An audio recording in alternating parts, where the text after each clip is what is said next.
আমি ঘুগনি বানাবো, এর জন্য কী কী মশলা লাগবে আমি দিয়ে দিচ্ছি। এটাতে তিল দিয়ে নিয়েছি ভালো করে ধুয়ে,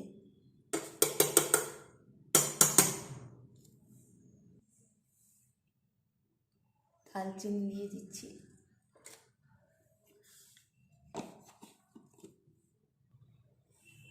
মৌরি দিয়ে দিচ্ছি অল্প, 4-5টা লং দিয়ে দিচ্ছি, অল্প আদা দিয়ে দিচ্ছি, 4-5টা আলমন্ড দিয়ে দিচ্ছি, বাদাম,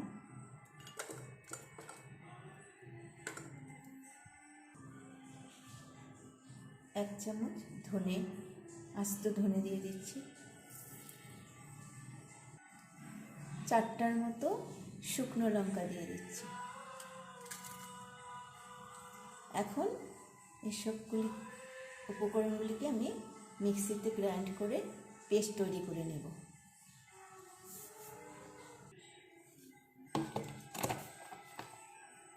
এখন প্রেসার বসিয়ে দিয়েছি, গরম হলে আমি তেল দিয়ে দিচ্ছি।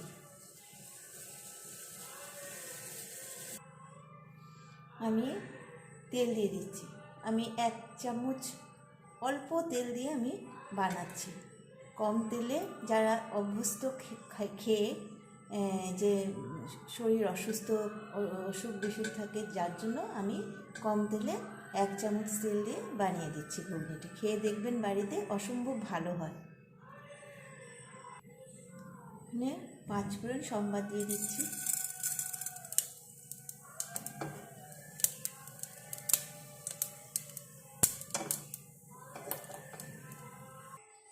এখন আমি এই মশলাটা যে করেছিলাম সেটা আমি দিয়ে দিচ্ছি। এখন ছোলাগুলি দিয়ে দিচ্ছি, এটা একসঙ্গে কষাবো।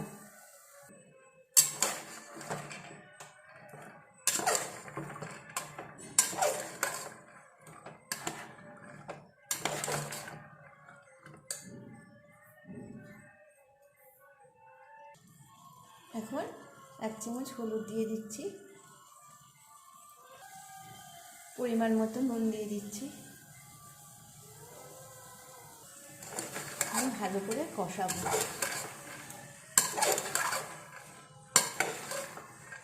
কম তেলে রান্না করে দেখবেন, রান্না মানে এই ঘুগনিটা খুব টেস্ট হয়।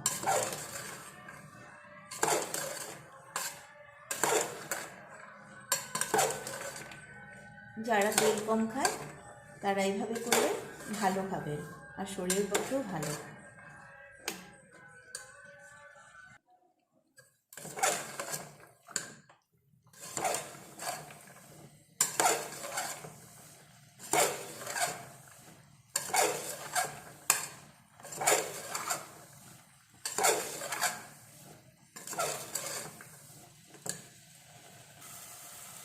কাঁচা লঙ্কা দিয়ে দিচ্ছি 4-5টা, ভালো করে কষে গেলে তারপর আমি ঝোল দিয়ে দেবো, মানে জল দিয়ে দেবো।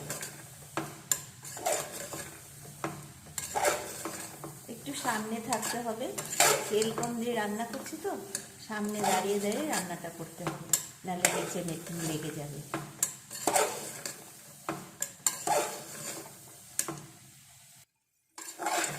এখন মশলাটা কষানো হয়ে গেছে, এখন আমি জল দিয়ে দেবো। দেখুন, আর কম তেলে রান্না তো সামনে দাঁড়িয়ে থাকতে হবে, নাহলে নিচে লেগে যাবে। নেড়ে নেড়ে রান্নাটা করতে হবে।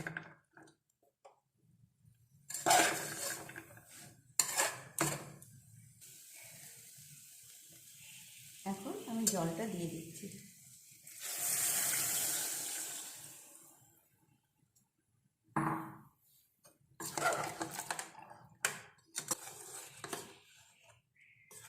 এখন জলটা দিয়ে দিলাম।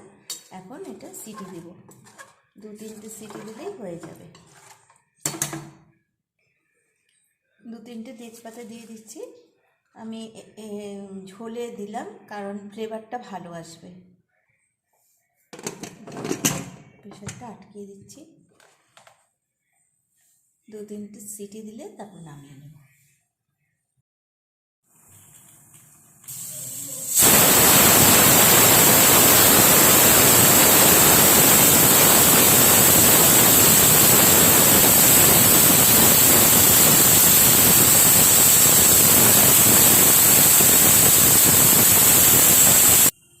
ব্যাস হয়ে গেল, এখন নামিয়ে নেব। তৈরি হয়ে গেল কাবলি ছোলার ঘুগনি, আর সঙ্গে পাঁপড় দিয়েছি। কেমন লাগলো কমেন্টের মাধ্যমে জানাবেন। নমস্কার।